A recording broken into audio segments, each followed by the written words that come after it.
वालेकुम स्टूडेंट्स।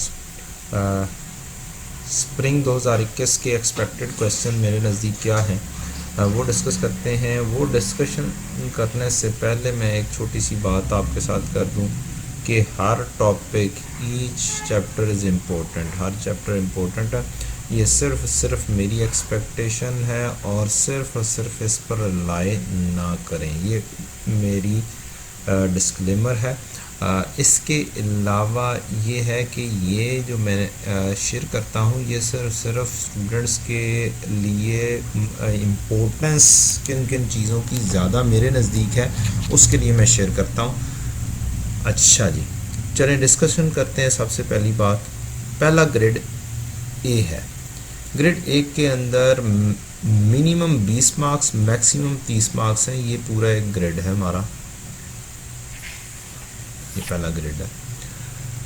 इसके अंदर 20 से 30 marks, 20 minimum maximum 30 marks. In my opinion इस दफ़ा आपसे जो फंडामेंटल कॉन्सेप्ट्स हैं, अकाउंटिंग कॉन्सेप्ट्स जो हैं वो पूछ सकता है। In my opinion accounting question के ऊपर इस दफ़ा क्वेश्चन एज सच नहीं आएगा। हाँ, जो वो आपसे बुक्स ऑफ प्राइम एंट्री का क्वेश्चन पूछता है 15 मार्क्स का, या तो वो पूछ लेगा या जर्नल एंट्रीज पूछ सकता है या ट्रायल बैलेंस पूछ सकता है उसके अंदर। तो जर्नल एंट्रीज कौन सी, वो जो बिल्कुल बेसिक लेवल के अंदर अगर आप देख लें तो journal entries plus ledger plus trial balance जो हमने सीखा हुआ है, लेकिन अब थोड़ी सी एडवांस लेवल की जर्नल एंट्रीज भी उसके अंदर वो इनकॉर्पोरेट कर सकता है। तो very small chances for this area.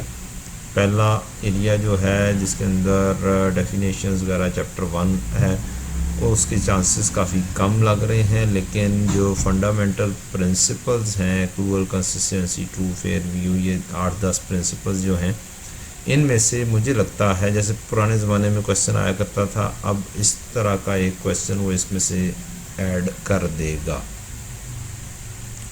बढ़ते हैं ग्रेड बी की तरफ। ग्रेड बी के मिनिमम मार्क्स 20 मैक्सिमम 30 है।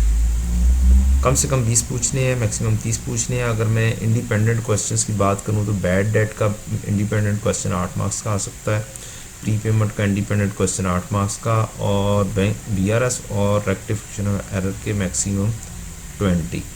तो अब उसने मिनिमम 20 पूरे करने हैं, तो 20 पूरे उसने कैसे करने हैं वो उसके ऊपर डिपेंड करता है। वो एक क्वेश्चन भी उठा कर दे सकता है, वो ज़्यादा भी दे सकता है।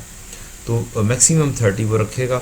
और एक और बात करता चलूँ, ये आपके पास जो हैं वो टोटल 4 ग्रेड हैं। हर ग्रेड के अंदर मिनिमम 20 मैक्सिमम 30 मार्क्स हैं। तो इसका मतलब है उसने हर ग्रेड में से कुछ ना कुछ पूछना है और कम से कम 20 मार्क्स का पूछना है। तो अगर आप ग्रेड के हिसाब से रिवीजन करेंगे तो आपके लिए आसानी हो जाएगी। इन माय ओपिनियन इस दफ़ा बैड एंड डाउटफुल डेट का इंडिपेंडेंट क्वेश्चन आ सकता है 7-8 मार्क्स का, क्योंकि मैक्सिमम 8 मार्क्स का ही वो पूछ सकता है। प्री पेमेंट का independent question I don't expect this time. BRS और रेक्टिफिकेशन की एक जोड़ी होगी जिसके अंदर क्वेश्चन वो अल्टरनेटिवली पूछ सकता है। या तो 16, 15, 16, 17 मार्क्स का वो क्वेश्चन रेक्टिफिकेशन में से पूछ लेगा। There are minimal chances to ask this time in from BRS।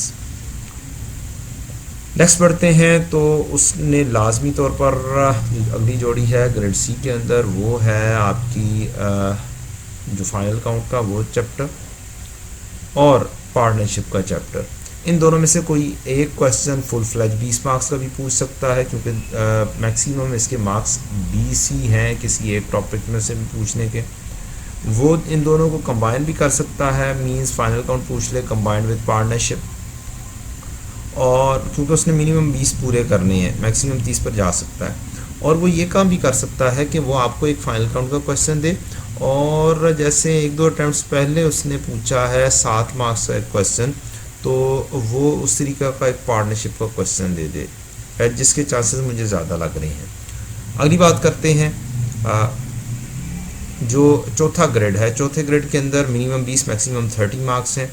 तो वो इस दफ़ा ये हरकत भी कर सकता है कि 15-15 मार्क्स के दोनों दे दे, और ये भी पॉसिबिलिटी है कि वो इन्वेंट्री दे और IAS 16 में छोटा सा क्वेश्चन दे दे, और ये भी पॉसिबिलिटी अल्टरनेटिवली आ जाती है कि वो IAS 16 को दोबारा से रिपीट कर दे और इन्वेंट्री को 7-8 मार्क्स पर रखे।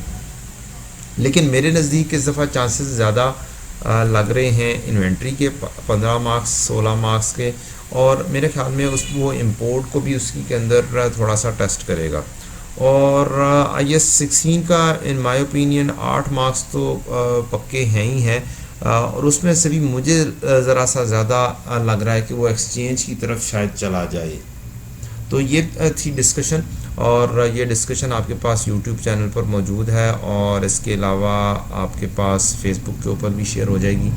तो अपनी दुआओं में याद रखिएगा, और ख़ुद भी खूब पढ़िएगा, और अपने लिए भी दुआ कीजिएगा और मेरे लिए भी दुआ कीजिएगा। जज़ाकल्लाहु खैर। अस्सलाम वालेकुम।